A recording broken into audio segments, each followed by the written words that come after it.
Hello, welcome to my channel. Today I am going to talk about how did I pass anatomy, physiology and pathophysiology as a pharmacy student in a pharmacy school. Join me.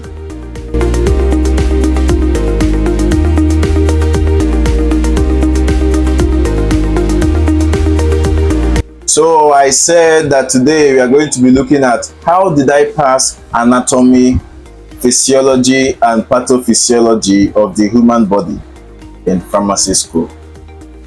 My name is Chimzi and I am a student pharmacist in the Philippines. And so today I'm going to share my secrets on how I passed anatomy in pharmacy school.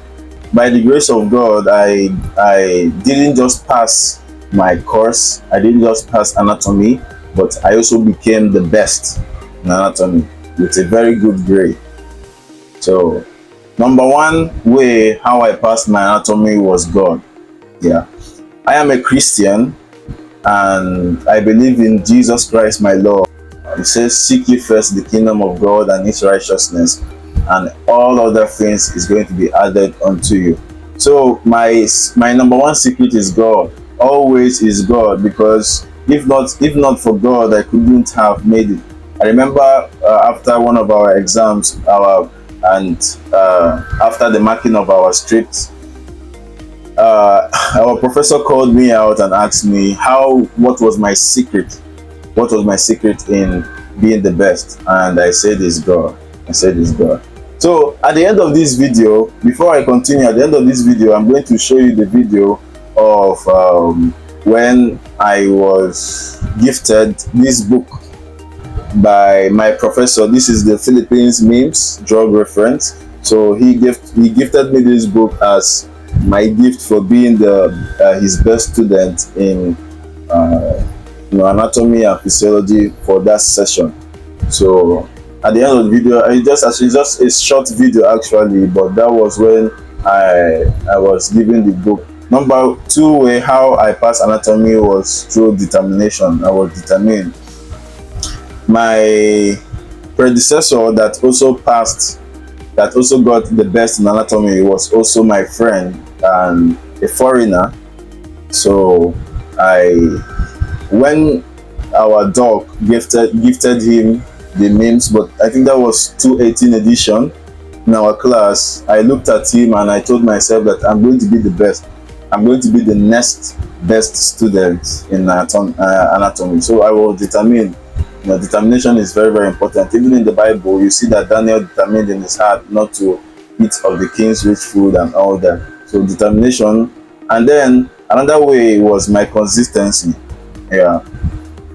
If you are not consistent with something, you cannot really get it. If you are not consistent, I can tell you for a fact that I was consistent, because even when I had other subjects that I was doing, I focused very much. I paid all my attention to anatomy. Even in other classes, when I am through with reading or maybe when we are free in class and there is no lecture and something like that, I just get my anatomy book and I'm reading. When I'm in the bus going to school, I'm reading my anatomy. When I'm coming back from school, I'm reading my anatomy. In fact, this was one secret I told my friend that is currently doing the anatomy now. I told him that I was always reading my anatomy every time, even in the bus, before I eat, when I'm eating, when I'm doing all manner of things. I just make sure that I am refreshing my brain. Might not just be reading it, I also watch YouTube videos concerning the topics that I find it hard and all that, and it also worked for him. So consistency is very, very important. You have to be consistent. And another way was active participation. What is active participation? Participating during classes. Asking questions. Try as much as possible to ask your professors, your lecturers, or teachers questions in class. for concepts you don't understand, for things that you don't understand. Is very, very important because it helps to boost your knowledge. And also at the same time, my prof also gave extra mark for those that were actively participating during classes. So not just in asking questions, but also in answering questions. So I always try to answer my question. I always try to put in my own input. And sometimes my prof will ask us, how is this done in Africa? How is this done in Africa? And I begin to explain to him, and I begin to explain to him. So I think active participation is very, very important. Yes. And then another way was teaching others. One way to learn more is by teaching others. Yes, one way to learn more is by teaching others. If you don't, for me, if you don't teach others, that if you can't teach someone something, that means you haven't really learnt it. If you can't teach someone something, you haven't really learnt it. So I remember those times I would teach my friends. I would teach my friends, we'll gather like this, and then I begin to teach them. Or sometimes I call my parents and I begin to teach them what I learned. You know, try it as much as possible that you don't just have the input alone, but to also teach others. Yeah, it's very, very important. Then focus during classes. Focus during classes is very, very important. Focusing during classes. Avoid frequent going out to use the CR, to ease yourself, drink water, to do all sorts of things. Make sure that you have done all that before you enter the classes, because I also noticed that whenever I leave the class, I miss some important topics, or I miss some important points that are being discussed during that very time that I left the class. So focus, try to focus, because also it's also necessary. When you focus, you also gain understanding of what they are saying faster. You also gain understanding of what they are saying easier and better. So focus during classes, and then read to understand and not just to memorize. Read to understand and not just memorize. Very, very important. Most times we read for exams, but after the exams we forget what you have read. So don't just read to memorize what you have read. Also read to understand. Also read to understand. For example, when they talk about the parasympathetic neurotransmitter, for example, yeah, it's better you understand that the parasympathetic neurotransmitter is acetylcholine than you memorize it. Because yes, it's good to memorize, but before you memorize, make sure you have understood it, so that it's going to be very, very easier when you are asked. Because most times exams are not direct questions. They are based on the input of what you have understood, of what you have learned.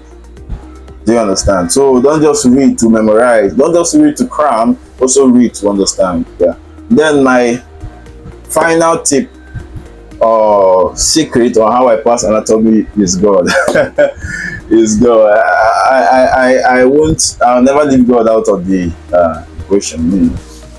The times when I felt discouraged, I felt like I couldn't go further, I felt like I couldn't understand it, but God came through for me. God came through for me. So these are just my few secrets, or let me say main secret, on how I pass anatomy, and not just anatomy, on how to also excel in academics in your study. And I hope that you really learned a lot from this video. Use this pharmacy MIMS. Okay, so September 17, 24. Okay, so in behalf of my student during the second sem, okay, so I would like to give you a simple token coming from my heart to always remind you of the time that we had during the second sem, and hopefully this will be a lot of help in relation to your studies, succeeding 2 years on, 2 years here at PCSS. Okay? Congratulations. Thank you for watching this video. I hope you learned something. Do well to subscribe and comment and like my video so that also YouTube can recognize it and push the algorithm of my video to other people that needs to hear this. And see you in my next video. Bye.